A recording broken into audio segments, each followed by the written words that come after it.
भारत माता की डॉक्टर हिमंत बिश्व शर्मा जिंदाबाद भारत माता की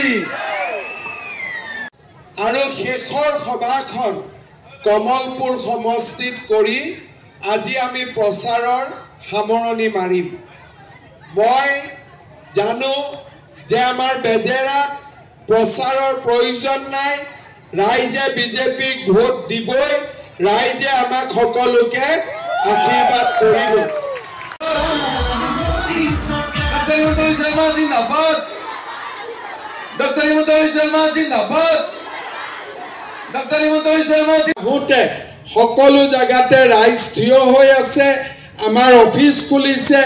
আপোনালোকে আমিনগাঁও, বেজেৰা, ধোপাতৰি, বনমজা, ঠিয়াবৈ, চাংচাৰী, আমাৰ বাইহাটা চাৰিআলি, ক্ষুদ্ৰ পলহা আপোনালোকে সেইখিনিৰ পৰা মই বহুত দীঘলীয়াকৈ ক'ব খোজা নাই, কাৰণ আমি সকলোৱে জানো ইলেকশ্যনৰ পিছত এই ৩টা বছৰ ব্যস্ততা থাকিলে ইলেকশ্যনৰ পিছত মই আমাৰ গাঁওবিলাকত অলপ বেছিকৈ আশা কৰিম, যাতে আপোনালোকৰ যি সমস্যা থাকি গৈছে, যি সমস্যা আছে সেইখিনি মই বুজি পাব পাৰোঁ আৰু তাৰ মই সমাধান উলিয়াই দিব পাৰোঁ।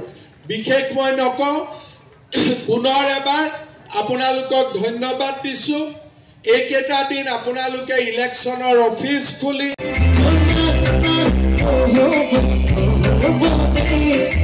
ভৱিষ্যতেও তেনেকৈ কাম হৈ থাকিব। আপোনালোকে একো চিন্তা নকৰিব, মাত্ৰ পদুমৰ ছবিত ভোট দিব। মই গম পাম যেতিয়া যে আমাক ইমান ভোট দিলে, মই গম পাম যে আপোনালোকে মোক সিমানেই ভাল পায়। কৰিছিলোঁ মানুহে বিশ্বাস কৰা নাছিল যে কেনেকে চৰকাৰে বেংক একাউণ্টত টকা দিব।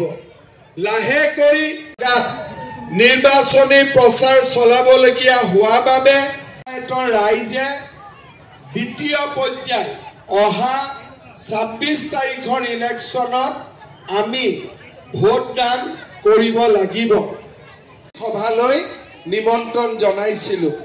আজি আপোনালোক সকলোবোৰ ইয়াত আহি উপস্থিত হৈ মোক যি আশীৰ্বাদ দিলে, নৰেন্দ্ৰ মোদী ডাঙৰীয়াক যি আশীৰ্বাদ দিলে, তাৰ কাৰণে